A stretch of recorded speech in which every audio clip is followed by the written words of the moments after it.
हरिः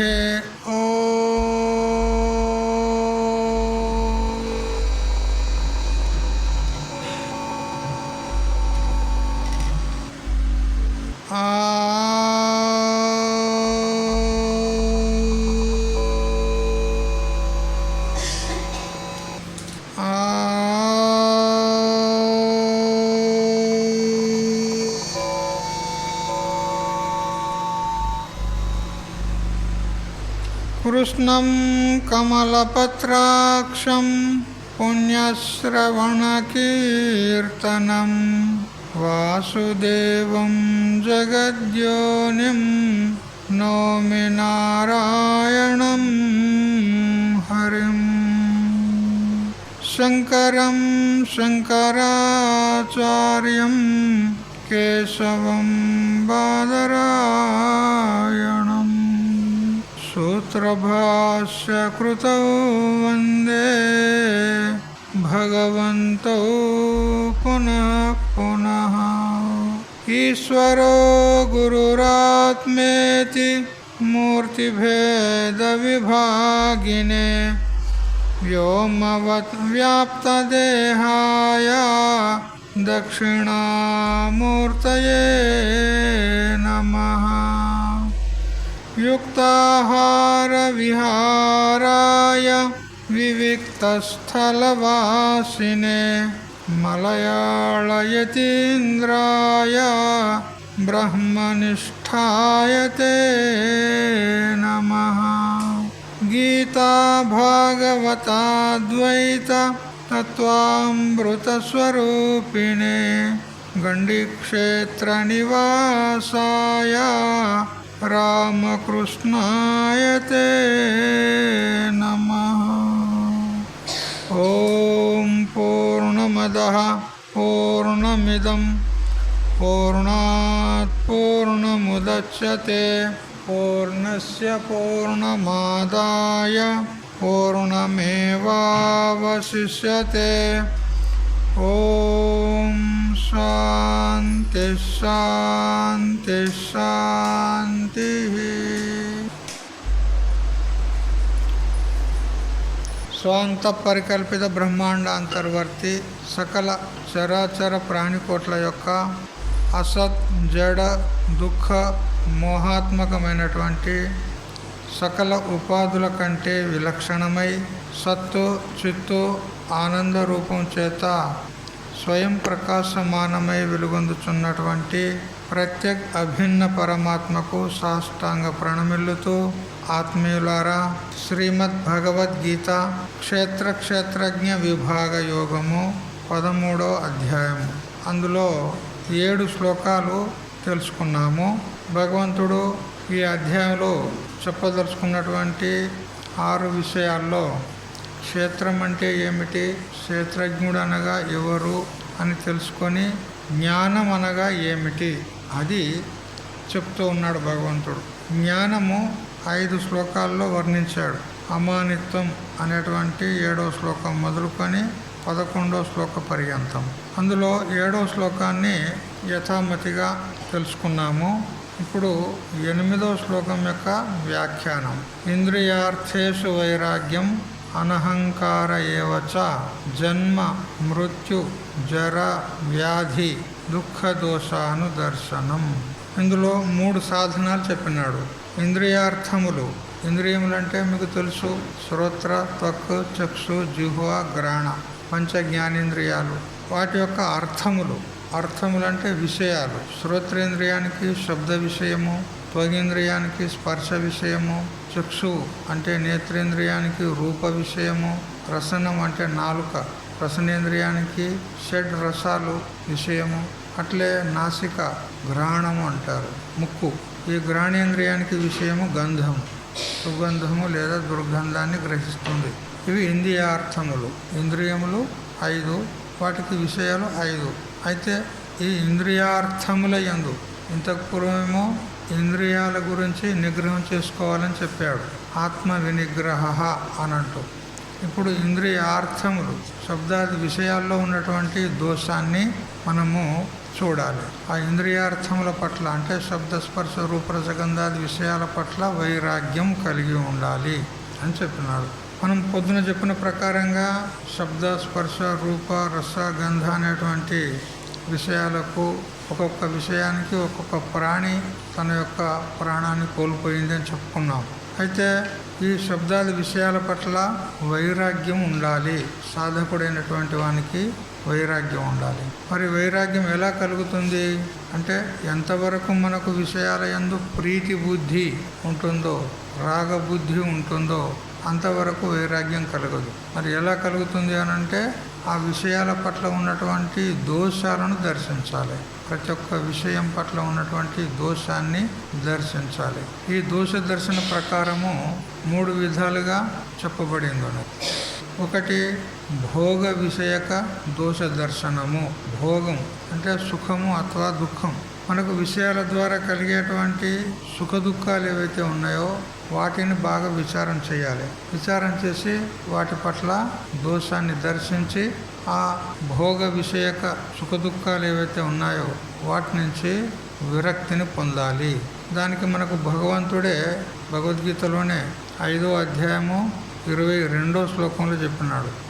ఏహి సంస్పర్శ భోగా దుఃఖయోనయ ఏవతే ఆద్యంతవంతః కౌంతేయ నతే సురమతే బుధః. సంస్పర్శచాః భోగాః అన్నాడు. సంస్పర్శ అంటే సంబంధం వల్ల కలిగినటువంటి భోగాలు, సుఖము లేదా దుఃఖం. దేనికి సంస్పర్శ, దేనికి సంబంధము అంటే ఇంద్రియానికి విషయానికి ఎప్పుడైతే సంబంధం కలుగుతుందో అప్పుడు మనకు సుఖము లేదా దుఃఖము కలుగుతుంది.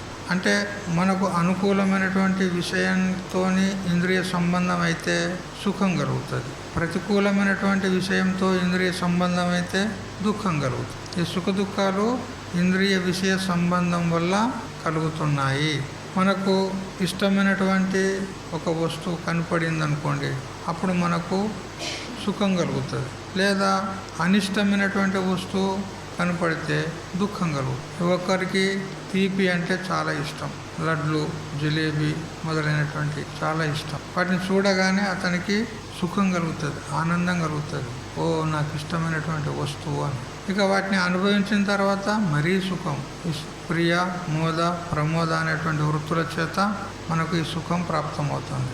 ఇష్టవస్తు దర్శనం చేత ప్రియ వృత్తి, ఇష్టవస్తు యొక్క ప్రాప్తి చేత మోద వృత్తి, ఇష్టవస్తు యొక్క అనుభవం చేత ప్రమోద వృత్తి. ఈ విధంగా ప్రియ మోద ప్రమోద వృత్తుల చేత మనకు విషయాల ద్వారా సుఖం కలుగుతుంది. ఇక అనిష్ట వస్తువు, ఒక పాము కనపడింది అనుకో, ఒక తేలు కనపడింది అనుకో, అప్పుడు దుఃఖం కలుగుతుంది.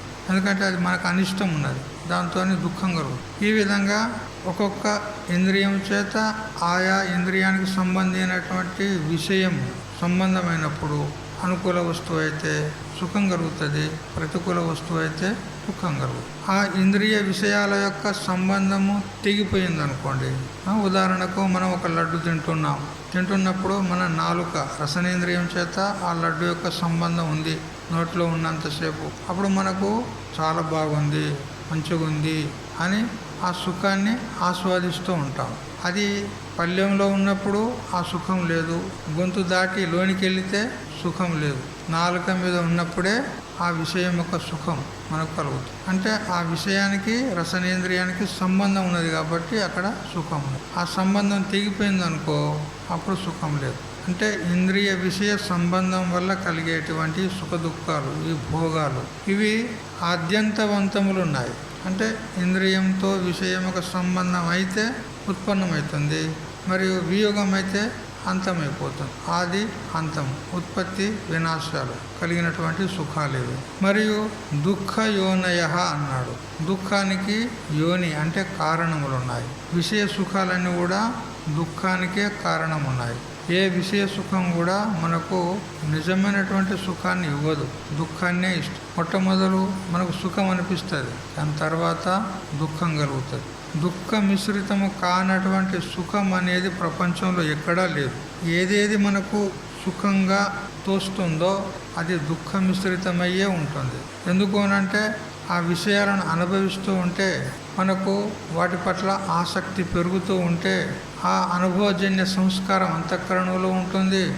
అది మళ్ళీ మళ్ళీ ఆ విషయాన్ని కోరుతూ ఉంటుంది. ఆ విషయం ప్రాప్తం కాకపోతే దుఃఖం కలుగు. ఒకవేళ ప్రాప్తం అయినప్పటికీ కూడా అది కొందరికి సుఖాన్ని ఇస్తుంది, కొందరికి దుఃఖాన్ని ఇస్తుంది. ఇప్పుడు అదే తీపి పదార్థం మంచి యుక్త వయస్సులో ఉన్నటువంటి వాడు షుగర్ వగేరే లేనటువంటి వానికి అది సుఖాన్ని ఇస్తుంది. అదే వస్తువు షుగర్ పేషెంట్కి అయితే దుఃఖాన్ని ఇస్తుంది. మరి ఎవరికైతే సుఖాన్ని ఇచ్చినటువంటి వస్తువు ఉన్నదో అదే వస్తువు కాలాంతరంలో వానికే దుఃఖాన్ని ఇస్తుంది. చలికాలంలో మనం స్వీటర్ వేసుకుంటాం, చలి పెడుతుందని కదా, గరం కోట్ వేసుకుంటాం కదా. అప్పుడు మనకు దాంతో సుఖమా దుఃఖమా? చలికాలంలో హాయి అనిపిస్తే చలి పెట్టది, సుఖమే. ఎండాకాలంలో వేసుకోండి అదే స్వీటర్, ఎట్లుంటుంది? దుఃఖం ఉండదు. చూడు, అదే వస్తువు ఒకప్పుడు ఆ వ్యక్తికే సుఖాన్ని ఇచ్చింది, అదే వస్తువు కాలాంతరంలో దుఃఖాన్ని ఇచ్చింది. ఈ ప్రపంచంలో వస్తువులన్నీ ఇట్లే ఉంటాయి కదా. నేను ఒకసారి చెప్తే కదా, యాదికుందా? ఇద్దరు ప్రేమించుకున్నప్పుడు ఎట్లా ఉంటుంది? చంద్రముఖి కదా, ఆమెను చూడకపోతే వానికి నిల్వ బుద్ధి కాదు, అలా చూస్తూ ఉండాలనిపిస్తుంది వానికి. ఇంకా పెళ్లి చేసుకున్నాక కొద్ది రోజులకు ఏమవుతుంది? సూర్యముఖి అవుతుంది. ఇక ఒక కొడుకు బిడ్డను పుట్టిన తర్వాత అప్పుడు జ్వాలాముఖి అవుతుంది కదా.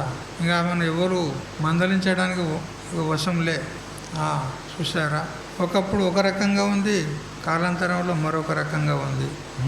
ఇంకా పూర్తిగా ముసలోళ్ళు అయిపోయినారు అనుకో, అప్పుడు మరో రకంగా ఉంటుంది. ఇప్పుడు మరి వ్యక్తులు వాళ్ళే, అప్పుడు ఉన్నది వాళ్ళే, ఇప్పుడు ఉన్నది వాళ్ళే. అప్పుడు ఉన్నట్టు ఇప్పుడు ఉన్నారా? లేరు. అంటే వైషయిక సుఖం అంతా ఇంతే. ఒక దృష్టాంతంగా చెప్పిన మీకు అంతే. సకల సుఖాలని కూడా ఇంతే అన్నాం. ఒకనికి దుఃఖాన్ని ఇస్తాయి, ఒకరికి సుఖాన్ని ఇస్తాయి. ఎవరికైతే సుఖాన్ని ఇచ్చినాయో వానికే కాలాంతరంలో కూడా దుఃఖాన్ని ఇస్తాయి. అందువల్ల విషయేంద్రియ సంయోగం వల్ల కలిగేటువంటి ఏదైతే సుఖం ఉన్నదో ఆది అంతములు గలది, మరియు దుఃఖానికి కారణం ఉన్నాయి. కాబట్టి అటువంటి సుఖాల పట్ల బుధః న రమతే అన్నాడు. తేసు బుధః న రమతే, వాటి యందు విద్వాన్ అయినటువంటి వాడు, బుద్ధిమంతుడు, జ్ఞాని అయినటువంటి వాడు, వివేకి అయినటువంటి వాడు వాటిలో రమించడు అని. ఈ విధంగా ఆ విషయాల పట్ల అంటే భోగం పట్ల, సుఖదుఖాల పట్ల మనము దోషాన్ని దర్శించాలి. ఇవి ఆది అంతములు కలిగినవి, మరి సంసార దుఃఖానికి కారణమైనవి అని చెప్పి వాటి పట్ల దోషాన్ని చూసి మనము వాటి నుంచి విముఖం కావాలి, విరక్తిని పొందాలి. ఇది భోగ విషయక దోష దర్శనము అంటారు. అట్లే భోగ్య విషయక దోష దర్శనం ఉంటుంది. భోగ్యములంటే విషయాలు, శబ్దస్పర్శ రూపరసగంధాది విషయాలు. ఆ విషయాల పట్ల దోషాన్ని కలిగి ఉండాలి. వాటికి కూడా మనకు భగవద్గీతలో ప్రమాణం ఉంది. ఇదే శ్లోకం ఇప్పుడు మనం చదువుకుంటున్నటువంటి శ్లోకం. ఇంద్రియార్థేషు వైరాగ్యం అనహంకార ఏవచ. ఇంద్రియార్థముల యందు వైరాగ్యం కలిగి ఉండాలి. ఇంద్రియార్థములు అంటే శబ్దస్పర్శ రూపరసగంధాది విషయాలు. ఆ విషయాల పట్ల మనం దోషాన్ని కలిగి ఉండాలి అంటాడు. ఒక్కొక్క విషయాన్ని మనం పృథక్గా తీసుకొని దాని పట్ల ఉన్నటువంటి దోషాన్ని బాగా నిరీక్షించి చూడాలి.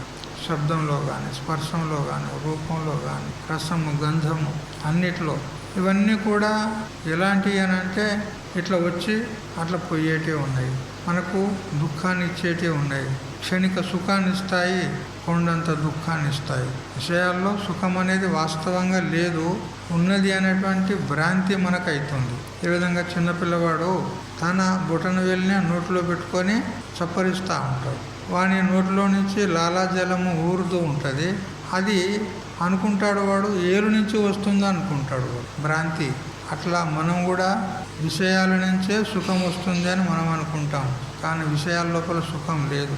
మన స్వరూప సుఖమే ఆ విషయాల ద్వారా ఆ వృత్తి యందు ప్రతిఫలించి మన సుఖమే మనకు వస్తున్నట్టుగా భ్రాంతి అవుతుంది, కానీ వాస్తవంగా విషయాల్లో సుఖం లేదు. ఈ విధంగా విచారం చేసి శబ్దాది విషయాల పట్ల మనము వైరాగ్యాన్ని పొందాలి. మరియు భోక్తృ విషయక దోష దర్శనం. భోక్త అంటే అనుభవించేవాడు, జీవుడు, ప్రమాత, భోక్త ఎవడైతే ఉన్నాడో వాని పట్ల కూడా దోషాన్ని దర్శించాలి. అంటే ఈ జీవునికి ఎన్ని భోగాలు అనుభవించినా కానీ తృప్తి అనేది లేదు. కామయేష క్రోధయేష రజోగుణ సముద్భవ మహాశనో మహాపాప్మ విద్యేన మిహవైరిణం అంటూ 3వ అధ్యాయంలో వస్తుంది. ఇక్కడే భగవద్గీతలో కామము క్రోధము ఏవైతే ఉన్నాయో ఇవి దుష్పూరములు అంటారు. అంటే వీటిని తృప్తిపరచడానికి ఎంత అనుభవించినా కానీ తృప్తి అనేది ఉండదు. ఈ కామం కోరిక కదా, పూర్ణేషు అంటే వాటిని పూర్తి చేసుకున్నా కొద్దీ ఉత్పత్తయస్సంతి పునర్నవానాం, మళ్ళీ కొత్తవి కోరికలు ఉత్పన్నమవుతూ ఉంటాయి. ఎన్ని కోరికలను పూర్తి చేసుకున్నా కానీ మరి కొత్త కోరికలు ఉత్పన్నమవుతూ ఉంటాయి. వీటి యొక్క ప్రవాహం ఎప్పుడు కూడా ఆగదు కదా. సంతానము కానంత వరకు సంతానం అయితే బాగుండు అనిపిస్తుంది. సంతానం అయిన తర్వాత ఇక ఆ పిల్లలకు పోషించాలి, పెద్ద చేయాలి, చదువులు చదివించాలి, పెళ్ళిళ్ళు చేయాలి. మనకి పెళ్ళి కాకపోతే అది తిప్పలే. అయ్యో పెళ్ళి అయితే లేదు కదా, ఇంకా పెళ్ళి అయితే లేదు అనిగా దేవతలకు మొక్కుతారు, ఏదేదో చేస్తారు ప్రయత్నాలన్నీ. పెళ్ళి అయిన తర్వాత నా కొడుకు ఒక కాయ కాస్తే మంచిగా ఉండు మళ్ళీ అనిపిస్తుంది, మళ్ళీ కోరిక కదా. వానికో కొడుకు పుట్టిన తర్వాత వాని పెళ్ళి కళ్ళ చూడాలి అని మళ్ళీ ఒక కోరిక కదా. ఇక అది వరకు వీడు ఉంటాడో పోతాడో కదా. ఈ కోరికలకు ఎప్పుడు అంతున్నది చెప్పండి. ఇదంతా సౌభరి ఋషి చెప్తాడనమాట. విష్ణు పురాణంలో ఉన్నది ఈ విషయం అంతా, విస్తారంగా వర్ణనం ఉన్నది కోరికల గురించి కదా. అందుకని ఎన్ని కోరికలు పూర్తి చేసుకున్నా కానీ ఈ జీవునికి తృప్తి లేదు. నజాతు కామానాం ఉపభోగేన సామ్యతే హవిష కృష్ణవర్తమేవ భూయ ఏవాభివర్ధతే అనంటూ యయాతి మహారాజు మనకందరికీ లోకానికి అందరికీ చాటి చెప్పినాడు. యయాతి మహారాజు తన యవ్వనాన్ని పూర్తిగా అనుభవించినా కానీ తృప్తి లేదు. ఇంకా అప్పుడు తన 2 కొడుకుల యొక్క యవ్వనాన్ని కూడా తీసుకున్నాడు. ఒకరి యవ్వనాన్ని ఇంకోరు ఎలా తీసుకుంటారు అంటే వశిష్ఠ భగవానుడు ఉన్నాడు, అతడు సమర్థుడు ఉన్నాడు, కులగురువు ఉన్నాడు. ఆయనే వాళ్ళ కొడుకుల యొక్క యవ్వనాన్ని కూడా మొదలు ఒక కుమారుడు యవ్వనాన్ని ఇచ్చినాడు, దాన్ని అనుభవించినాడు. అప్పటికి కూడా తృప్తి లేదు. మరొక కొడుకు యొక్క యవ్వనాన్ని ఇచ్చినాడు, అప్పటికి కూడా తృప్తి లేదు. అప్పుడు అన్నాడు యయాతి మహారాజు, నేను 3 యవ్వనాలతోనే సుఖాలను అనుభవించాను, అయినా కానీ ఇప్పటికీ తృప్తి అనేది లేదు. మరి ఎప్పుడు ఉంటుంది తృప్తి అనంటే విషయాల పట్ల ఉన్నటువంటి కోరికలను లేకుండా చేసుకుంటేనే తృప్తి అన్నాడు. ఎంతవరకు కోరికలు వస్తూ ఉంటాయో అంతవరకు తృప్తి లేదు, శాంతి లేదు. మనం ఎన్ని సుఖాలను ఎన్ని భోగాలను అనుభవిస్తున్న కొలది ఇంకెంత ఆ కోరికలు రగులుతూ ఉంటాయి. ఏ విధంగా యజ్ఞకుండంలో మండుతున్నటువంటి యజ్ఞకుండంలో ఆజ్యం పోసామనుకో, నెయ్యి పోసామనుకో, అగ్ని చల్లారుతుందా? ఉధృతమవుతుంది కదా, మరింత ఉధృతమవుతుంది. అట్లా కోరికలను మనము అనుభవిస్తున్న కొద్దీ ఇంకా కోరికలు మరీ పెచ్చు పెరిగిపోతూ ఉంటాయన్నమాట. కాబట్టి ఎన్ని కోరికలను మనం పూర్తి చేసుకున్నా కానీ ఈ జీవునికి తృప్తి అనేది లేదు. మరి ఎప్పుడు తృప్తి అంటే విషయాల నుంచి విముఖమైతేనే తృప్తి, విరక్తిని పొందితేనే తృప్తి.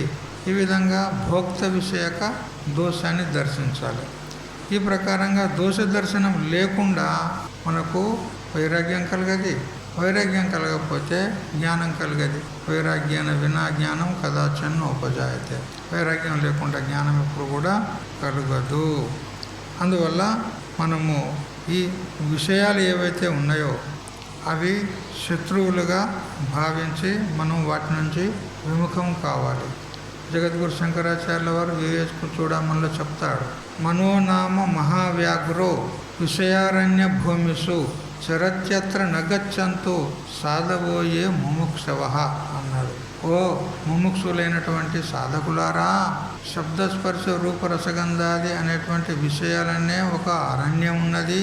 ఆ అరణ్యంలో మనస్సు అనేటువంటి పెద్ద పులి తిరుగుతూ ఉంటుంది. అందుకని మీరు ఆ అరణ్యంలోకి వెళ్ళకండి, అంటే ఆ విషయాల్లోకి వెళ్ళకండి అన్నాడు. అందువల్ల విషయాలు అనేటువంటి మనకు చాలా ప్రమాదకరములు అని చెప్తున్నారు. ఆ తర్వాత శ్లోకంలో అనహంకార ఏవచ అన్నాడు. అంటే అహంకారం లేకుండుట, ఇదొక లక్షణం. సాధకునికి ఉండాల్సినటువంటి లక్షణం. అహంకారం ఉండొద్దు. నేను నేను నేను ఇంతవాడిని అంతవాడిని, నేను ఇంద్రుణ్ణి చంద్రుణ్ణి అని వాడికి వాడే గొప్ప చెప్పుకుంటాడు, అహంకరిస్తూ ఉంటాడు. ఈ అహంకారమే అజ్ఞానము అని చెప్పింది ఉన్నది శాస్త్రంలో.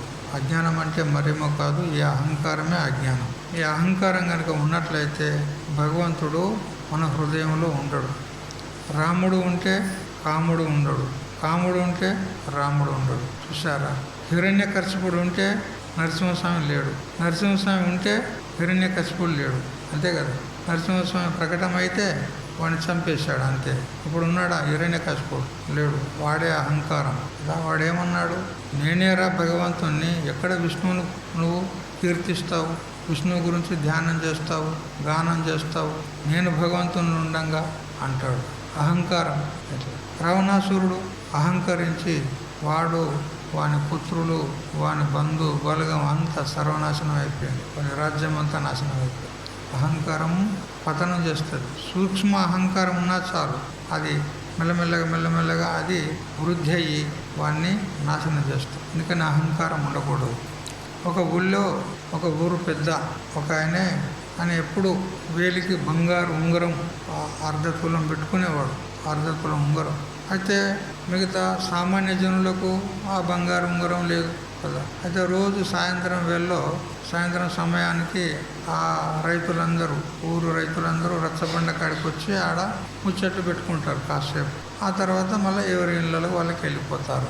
అయితే ఆ ఊరు పెద్ద వచ్చి ఆ రైతులందరి మధ్యలో కూర్చొని వాడు ముచ్చట చెప్తాడు అందరితో. ఏమని? ఇట్లా చూపెట్టుకుంటాడు. అంటే నా ఉంగరాన్ని చూడండి అన్నట్టు కదా. అర్ధతులం బంగారు ఉంగరం నాకు ఉన్నది అని ఇట్లా చూపెట్టుకుంటూ ముచ్చట చెప్తాడు వాడు వాళ్ళతో మాట్లాడేటప్పుడు. అంతలో ఇంకో పెద్ద మనిషి వచ్చాడు. అతనికి 2 వేళ్లకు బంగారు ఉంగరాలు. అతనికి 2 వేళ్లకు, దీనికి అర్ధతులం, దీనికి అర్ధతులం. ఇక వాడు వచ్చి కూకొని వాడు 2 వేలు ఇట్లా మీదకి లేబట్టి వాడు చూపెట్టుకుంటూ ముచ్చట చెప్తుంటే ఈ 1 ఏళ్ళు ఉంగరం ఉన్నాడు వాడు ముడుచుకున్నాడు కదా. ఇప్పుడు నాది నడవది, మనకి 2 ఉన్నాయి కదా, మరి ఒక్కది ఉన్నది లెక్కలేదు అన్నది. కానీ ఆ 1 ఏళ్ళకు ఉంగరం ఉన్నాడు వాడు ముడుచుకున్నాడు. ఇక 2 ఉంగరాలు ఉన్నాడు, ఇక ముచ్చట చెప్తాడు ఇట్లా. ఇంకో పెద్ద మనిషి వచ్చాడు, వానికి 3 ఉంగరాలు ఉన్నాయి కదా. వాడు వచ్చి చెప్తుండు ఇట్లా చూపెట్టుకుంటా. అంటే నా ఉంగరాలు చూడండి, నాకు 3 ఉంగరాలు ఉన్నాయి, బంగారు ఉంగరాలని చూడాలని ఇట్లా చూపెట్టుకుంటూ ముచ్చట చెప్తున్నాడు. ఇంకోడు 5 ఉంగరాలు ఉన్నాడు వచ్చాడు 5 ఏళ్లకు. ఇక వాడు వచ్చే వరకు వీళ్ళందరూ కూడా చేయి తీసి మలిచి లోపల పెట్టుకున్నారు. ఇక వాడు ఇట్లా ముచ్చట చెప్తుండే వాడు కదా. ఇంకోడు వచ్చిండు 2 చేతులకు 5 10 ఉంగరాలు ఉన్నాడు వచ్చిండు వాడు ఇక ఇట్లా ముచ్చట చెప్తుండు వాడు. ఇక 5 ఏళ్ళోడు వాడు ఇట్లా. అహంకారం. దీనికి ఏమంటారు? అహంకారం అంటారు కదా. ఈ అహంకారం అంటే మనకు జ్ఞానం అసలే కలిగేది, ఆశే లేదనుకోండి జ్ఞానంలో. కాబట్టి ఈ అహంకారం మనకు పనికిరాదు అంటాడు. హృదయంలో అహంకారం ఉంటే భగవంతుడు ఉండడు, భగవంతుడు ఉంటే అహంకారం ఉండడానికి అవకాశం లేదు. అయితే భగవంతుణ్ణి ముందు పెట్టుకొని అర్జునుడు ఏ విధంగా యుద్ధాన్ని జయించాడో అట్లా మనము భగవంతుణ్ణే ముందు పెట్టుకొని మన జీవనయాత్ర సాగించాలి. మన యుద్ధం చేయాలి. మనం కూడా యుద్ధమే చేస్తున్నాం కదా పొద్దున్న లేచి సాయంత్రం దగ్గర.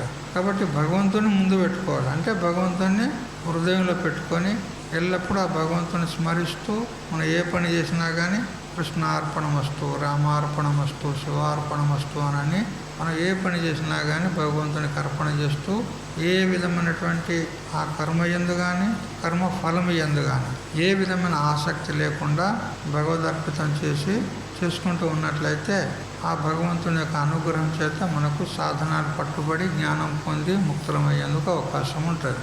అదే దుర్యోధనుడు అహంకారాన్ని ముందు పెట్టుకొని వాడు రాజ్యాన్ని ఏలినాడు.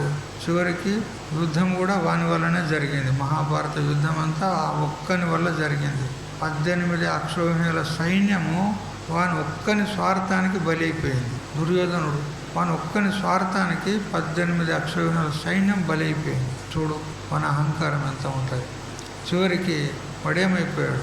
సర్వనాశనం అయిపోయాడు. అందుకని అహంకారం ఉంటే ఖచ్చితంగా వాని పతనం అవుతుంది, అంతే. వానికి కళ్యాణం ఎన్నడీ కాదు.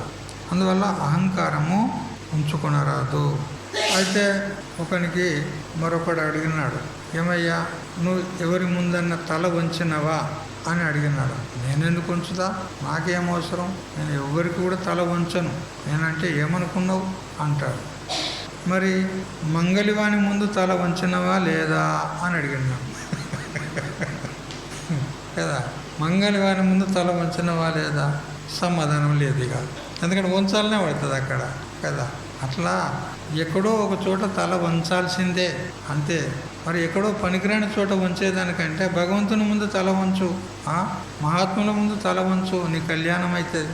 అందుకని అహంకారము ఉండరాదు. రావణుడు, దుర్యోధనుడు, మరి హిరణ్యకశ్యపుడు, హిరణ్యాక్షుడు, కంసుడు వీళ్ళంతా అహంకారానికి బలైపోయారు, చచ్చి నీలిగిపోయినారు అంతా.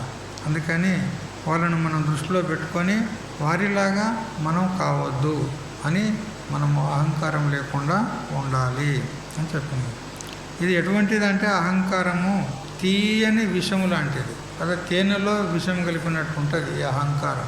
వానికి అహంకారం ఉన్నట్టు కూడా తెలియదు, కానీ వాని చేతల చేత, వాని మాటల చేత ఇతరులకు తెలుస్తుంది, ఓ వీడు అహంకారి ఉన్నాడు అని తెలుస్తుంది. అయితే మిత్రుని వలె ఉంటుంది కానీ శత్రువు అహంకారం. ఎందుకంటే వాడు అహంకారాన్ని ప్రేమిస్తాడు కాబట్టి అది మిత్రునిలాగా ఉంటుంది, కానీ అది వానికే శత్రువు అవుతుంది, వానికే దుఃఖానికి హేతు అవుతుంది. తేనె పూసిన కత్తి అంటారు కదా, అట్లా ఈ అహంకారం. ఈ అహంకారం ఎన్ని రకాలుగా ఉంటుంది అనంటే అనేక రకాలుగా ఉంటుంది. నేను జ్ఞానిని అని అహంకారం కొందరికి ఉంటుంది, నేను భక్తుణ్ణి అనేటువంటి అహంకారం కొందరికి ఉంటుంది, నేను పండితుణ్ణి అనేటువంటి అహంకారం కొందరికి ఉంటుంది, నేను నిరహంకారిణి అనేటువంటి ఒక అహంకారం ఉంటుంది. నాకు ఏ అహంకారం లేదయ్యా అంటాడు, అదొక అహంకారమే. అది కూడా ఉండొద్దు, మౌనంగా ఉండాలి, ఉదాసీనంగా ఉండాలి, సాధారణంగా ఉండాలి అంతే. ఏ విధమైనటువంటి అహంకారము ఉండకూడదు. అందుకని ఈ అహంకారం యొక్క లీలలు చాలా విచిత్రంగా ఉంటాయి. కొందరికి సాత్విక అహంకారం ఉంటుంది, కొందరికి రాజసిక అహంకారం ఉంటుంది, కొందరికి తామసిక అహంకారం ఉంటుంది. ఇది నానా రకాలుగా ఉంటుంది. ఈ అహంకారమే భగవంతునికి భక్తునికి మధ్యన అడ్డుగోడ అన్నమాట. అహంకారం ఉన్నట్లయితే భగవంతుని దర్శనం కాదు. ఇది ఈ అహంకారాన్ని తొలగదీయడానికే శ్రీకృష్ణ పరమాత్మ క్షీరహరణము అనేటువంటి లీలను చేశాడు. గోపికలు స్నానం చేస్తూ ఉంటే ఆ చీరను ఎత్తుకెళ్ళాడు కదా, అక్కడ ఆ లీల యొక్క గూఢ రహస్యం ఇదన్నమాట. మనిషికి అహంకారం అనేది ఉండకూడదు అనేదే అక్కడ తెలిపినాడు అన్నమాట. శ్రీకృష్ణుడు అపహరించినట్లు జీవుని అహంకార ఆవరణాన్ని భగవంతుడే కరుణించి తొలగించాలి అంటాడు.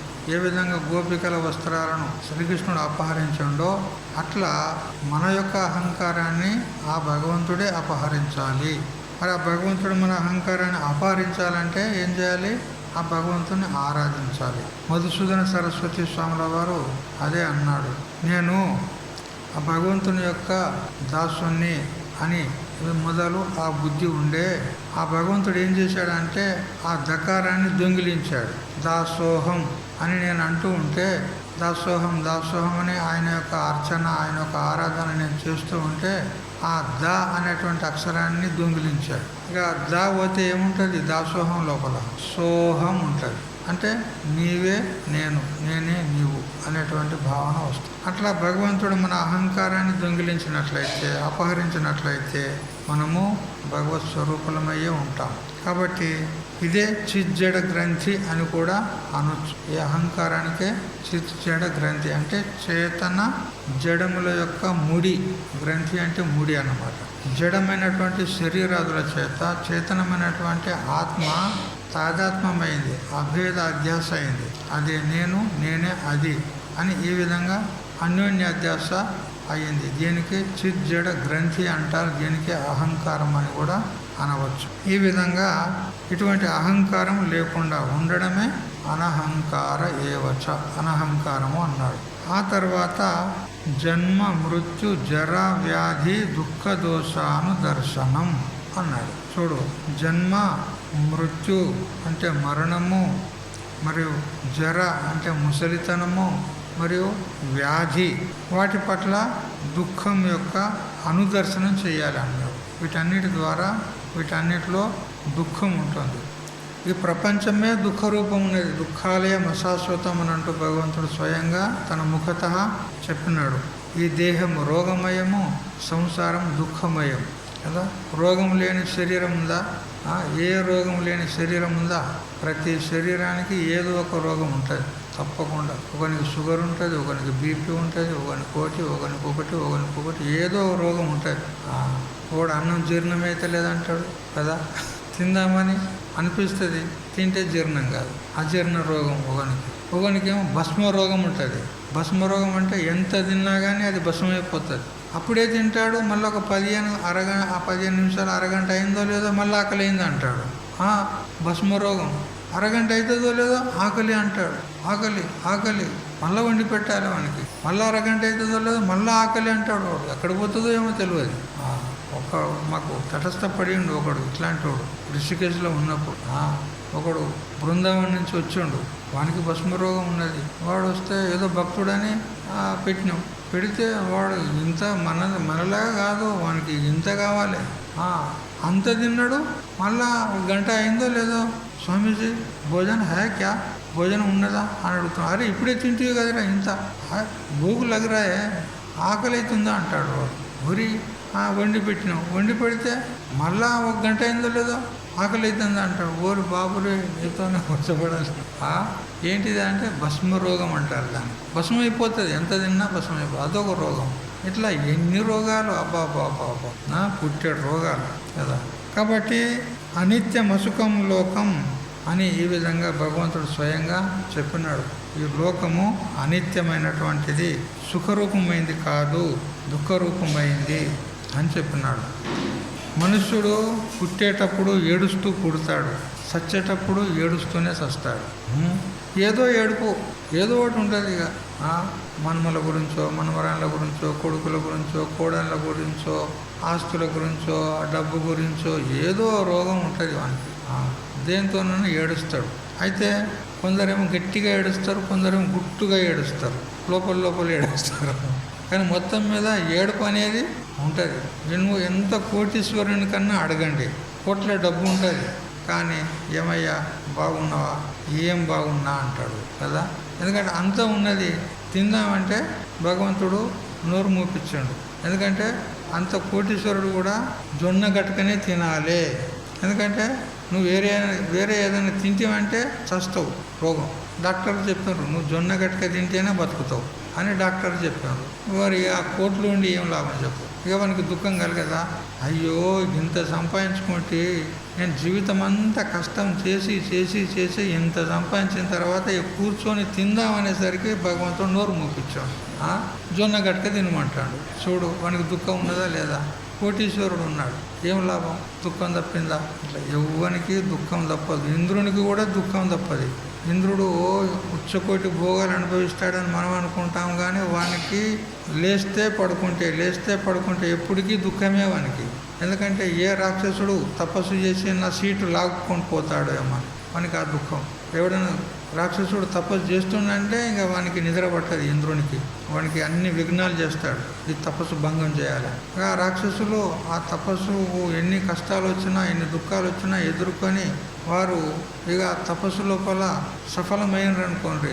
ఇక అతనికి బ్రహ్మదేవుడు శివుడు వరం ఇవ్వడానికి పోతున్నాడు అనుకోండి, అప్పుడు ఇంద్రునికి భయం వేస్తుంది. వాడు ఏమో ఎవరుగాను కోరుకుంటాడో, నా ఇంద్ర పదవి కావాలని కోరుకుంటాడో ఏమో అని వానికి భయం. అట్లా అంత భయపడ్డా కానీ ఈ హిరణ్యకశ్యపుడు మొదలైనటువంటి వాళ్ళు ఇంద్రలోకం మీద దండెత్తి వాడిని తరిమి కొట్టినరు. ఎవరిని? ఇంద్రుడిని. పోయి తామరత్వంలో దాక్కున్నాడు వాడు. అట్లా చేశారు. మరి ఇంద్రలోకంలో సుఖం ఉన్నదా చెప్పండి? ఎక్కడి సుఖం? వానికి కూడా భయమే, రాక్షసులు వచ్చి ఎప్పుడు నా సీట్లు లాక్కుపోతారని. అందుకని ఇంద్రలోకే మహద్దుఃఖం ప్రజాపత్యే మహత్తరం అని సూత సంహిత చెప్తుందన్నమాట. ఇంద్రలోకంలో మహత్తరమైన దుఃఖం ఉన్నది, ప్రజాపతి లోకంలో దుఃఖం ఉన్నది, శివలోకంలో దుఃఖం ఉన్నది, వైకుంఠంలో దుఃఖం ఉన్నది. దుఃఖం లేని లోకం అనేది లేదు. ఎక్కడ పోతే అక్కడ దుఃఖమే దుఃఖం. అందుకే భగవంతుడు అన్నాడు దుఃఖాలయం అశాశ్వతం అన్నాడు. అందుకని వీడు పుట్టేటప్పుడు ఏడుస్తూనే ఉంటాడు, మరి చచ్చేటప్పుడు కూడా ఏడుస్తూనే ఉంటాడు. అందుకని జన్మ దుఃఖము, జరా దుఃఖము. జర అంటే ముసలితనం, ముసలితనం కూడా దుఃఖం. మరణం దుఃఖము, వ్యాధి దుఃఖము. ఈ సంసార సాగరమే దుఃఖం. జన్మ దుఃఖం, జరా దుఃఖం, ఛాయా దుఃఖం, పునః పునః సంసార సాగరం దుఃఖం, తస్మాత్ జాగ్రత్త జాగ్రత్త అని మనకు శాస్త్రం చెప్తుంది. కాబట్టి అడుగడుగున కూడా అన్ని దుఃఖాలే ఉంటాయి అని ఇక్కడ రామకృష్ణానంద స్వాముల వారు చెప్తూ ఉన్నారు. విష్ణు పురాణంలో ఈ దుఃఖాల గురించి విస్తారమైనటువంటి వర్ణన ఉంది. జీవుడు జన్మించుటకు పూర్వము గర్భ దుఃఖాన్ని అనుభవిస్తాడు, జన్మించేటప్పుడు జన్మ దుఃఖాన్ని అనుభవిస్తాడు, ఆ తర్వాత ముసలితనం వస్తే జరా దుఃఖాన్ని అనుభవిస్తాడు, మరి మరణ సమయంలో మృత్యు దుఃఖాన్ని అనుభవిస్తాడు.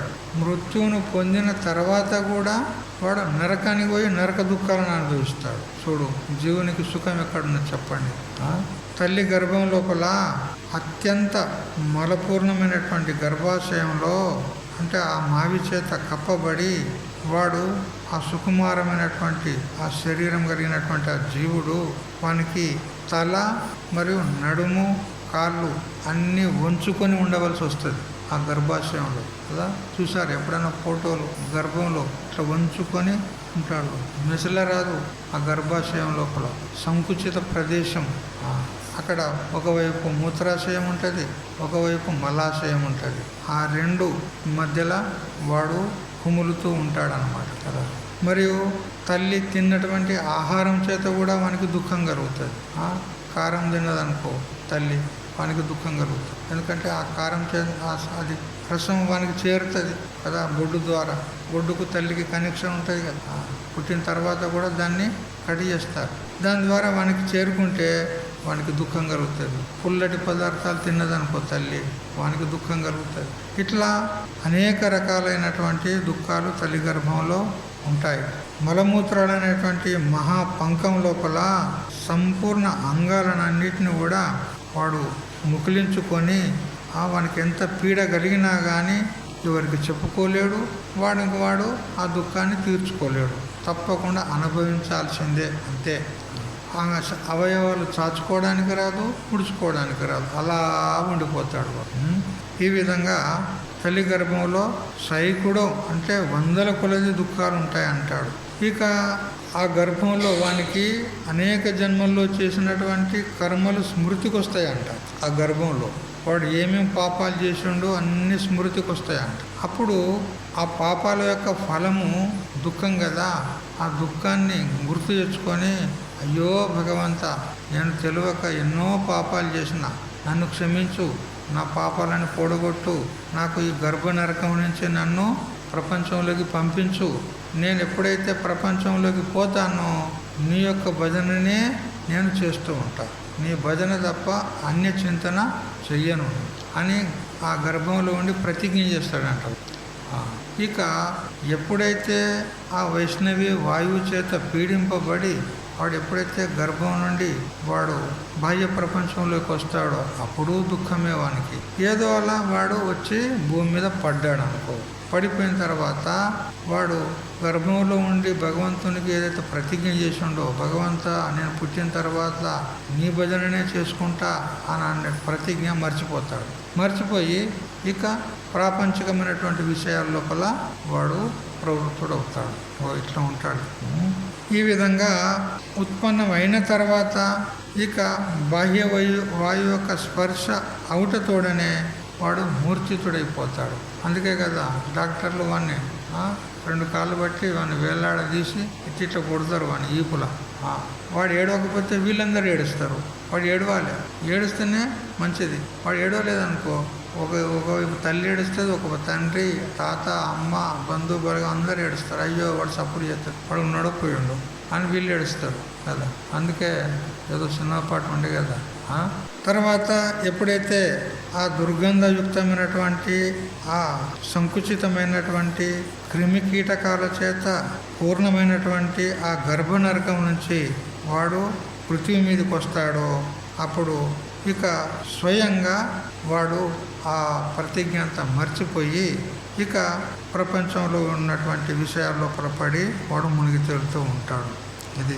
ఆ తర్వాత జన్మించే సమయంలో మరి దాని తర్వాత బాల్యావస్థలో అనేకమైనటువంటి ఆధ్యాత్మికమైన, ఆదిదైవికమైన, ఆదిభౌతికమైనటువంటి దుఃఖాలను ఎదుర్కోవాల్సి వస్తుంది కదా. అజ్ఞాన రూప అంధకారంలో ఆవృతుడైనటువంటి ఈ మూఢ హృదయం కలిగినటువంటి పురుషుడు వాణ్ణి వాడు తెలుసుకోలేడు.